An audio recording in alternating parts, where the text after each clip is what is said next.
अमरनाथ यात्रा शुरू हो चुकी है। अमरनाथ यात्रा शुरू होने से पहले बर्फ से बने शिवलिंग यानी बाबा बर्फानी की पहली तस्वीरें सामने आई। तस्वीरों में दिख रहा है कि 6 से 7 फीट का शिवलिंग अपना आकार ले चुका है। इस दौरान सुरक्षा के लिए तैनात जवानों ने सबसे पहले शिवलिंग के दर्शन भी किए। अमरनाथ यात्रा इस साल 3 जुलाई 2026 से शुरू होकर 9 अगस्त 2026 तक चलेगी।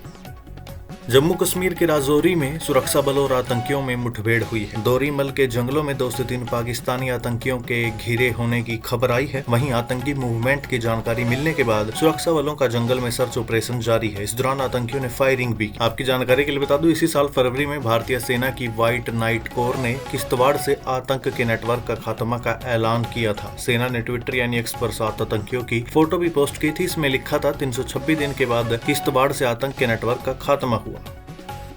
पीएम नरेंद्र मोदी ने 51,000 से ज्यादा युवाओं को सरकारी नौकरी के लिए अपॉइंटमेंट लेटर दिए। इसमें चुने गए युवाओं को रेलवे, गृह मंत्रालय, स्वास्थ्य विभाग, वित्तीय सेवा और उच्च शिक्षा समेत कई सरकारी विभागों में नौकरी मिली है। देश के 47 शहरों में हुए 19वें रोजगार मेले में पीएम मोदी वीडियो कॉन्फ्रेंसिंग के जरिए शामिल हुए। उन्होंने युवाओं से बातचीत भी की। इससे पहले देश भर में 18 रोजगार मेले हो चुके हैं, जिनमें करीब 12 लाख युवाओं को अपॉइंटमेंट लेटर दिए जा चुके हैं। वहीं पीएम नरेंद्र मोदी का कहना है कि भारत दुनिया के देशों के साथ पार्टनरशिप कर रहा है। उद्देश्य यही है कि भारत के युवाओं को अवसर और रोजगार मिले। मैं चाहता हूं कि देश के नौजवानों को ग्लोबल एक्सपोजर भी मिले। बंगाल से तमिलनाडु और केरलम तक नई सरकारों ने सत्ता संभालते ही प्रशासनिक और सियासी दोनों स्तर पर खुद को अलग दिखाने की कोशिश शुरू कर दी है। तमिलनाडु के सीएम विजय थालापति ने शुरुआती 12 दिनों में अपने काफिले के लिए ट्रैफिक न रोकने का आदेश दे दिया। महिला सुरक्षा के लिए सिंगप्पेन फोर्स शुरू की है। सरकार ने हर थाने में 24 घंटे सीसीटीवी चालू रखने का निर्देश दिया है। शिकायत दर्ज करवाने की वीडियो रिकॉर्डिंग होगी। वहीं 21 साल से कम उम्र वालों को शराब बेचने पर सख्त कार्रवाई होगी। केरला में यूडीएफ की वीडी स्टीसन सरकार ने सचिवालय और मंत्रियों के आवासों तक आम लोगों की पहुंच आसान कर दी है। मंत्रियों को ऑफिस और घर दोनों जगह लोगों से मिलने को कहा है। वहीं पश्चिम बंगाल में बीजेपी सरकार के मुखिया शुभेंदु अधिकारी ने भी पुलिस को निर्देश दिया कि उनके काफिले के लिए आम वाहनों को न रोका जाए। शुभेंदु ने 9 मई को मुख्यमंत्री पद की शपथ ली थी।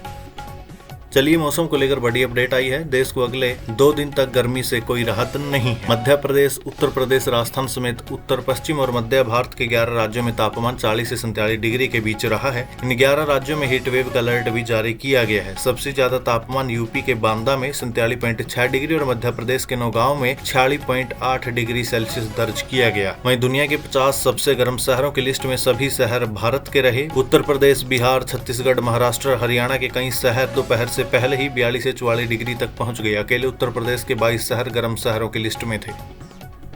देश में पेट्रोल और डीजल की कीमतों में एक बार फिर से बढ़ोतरी की गई है। दिल्ली में पेट्रोल 87 पैसे महंगा होकर 99 रुपए 51 पैसे प्रति लीटर पहुंच गया। डीजल 91 पैसे प्रति लीटर महंगा हुआ। इसके दाम 92 रुपए 49 पैसे पर पहुंच गए। इसके अलावा दिल्ली एनसीआर में सीएनजी की कीमतें 1 रुपए किलो बढ़ गई। इसके बाद दिल्ली में सीएनजी अब 91.09 पैसे प्रति किलो मिलेगी। पिछले 10 दिनों में ये तीसरी बढ़ोतरी है। इससे पहले सरकार ने 15 मई को सीएनजी के दाम 2 रुपए और फिर 18 मई को 1 रुपए बढ़ाए। ईंधन की कीमतों 9 दिन में ये तीसरी बढ़ोतरी है। 4 दिन पहले 19 मई को पेट्रोल और डीजल के दामों में एवरेज 90 पैसे प्रति लीटर की बढ़ोतरी की गई थी, जबकि 15 मई को भी कीमतों में 3 रुपए प्रति लीटर का इजाफा किया गया था।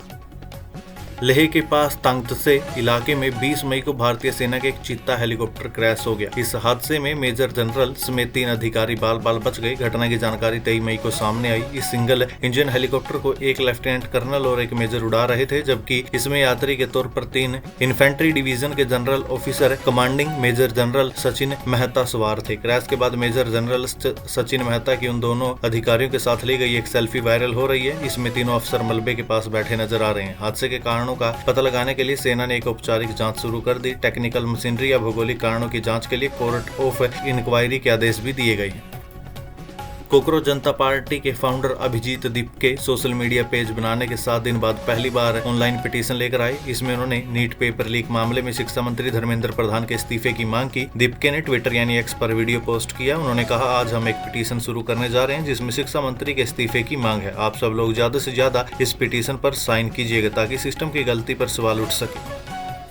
माउंट एवरेस्ट पर चढ़ाई करने वाले 2 भारतीय पर्वतारोहियों की उतरते समय मृत्यु हो गई। ये जानकारी नेपाल अभियान संचालक संघ के महासचिव ऋषि भंडारी ने दी। उन्होंने बताया कि अरुण कुमार तिवारी और संदीप अरे नामक पर्वतारोही एवरेस्ट से उतरते समय बुरी तरह थक गए थे, इससे उनकी सांसें फूल गई। भंडारी ने न्यूज एजेंसी पीटीआई को बताया कि आर्य ने बुधवार को जबकि अरुण तिवारी ने गुरुवार शाम को करीब 5:30 बजे एवरेस्ट को फतेह किया था। अरुण तिवारी की मौत हिलेरी स्टेप के पास हुई। वहीं संदीप अरे को शेरपा रेस्क्यू टीम कैंप 2 तक ले आई थी। कैंप पहुंचने के कुछ ही देर बाद उनकी भी मौत हो गई। दिल्ली हाईकोर्ट ने दिल्ली दंगा साजिश मामले में 7 साल से जेल में बंद आरोपी उमर खालिद को 3 दिन की अंतरिम जमानत दे दी। जमानत 1 जून सुबह 7 बजे से 3 जून शाम 5 बजे तक प्रभावी रहेगी। खालिद को इसके लिए 1 लाख रुपए का निजी मुचलका भरना होगा।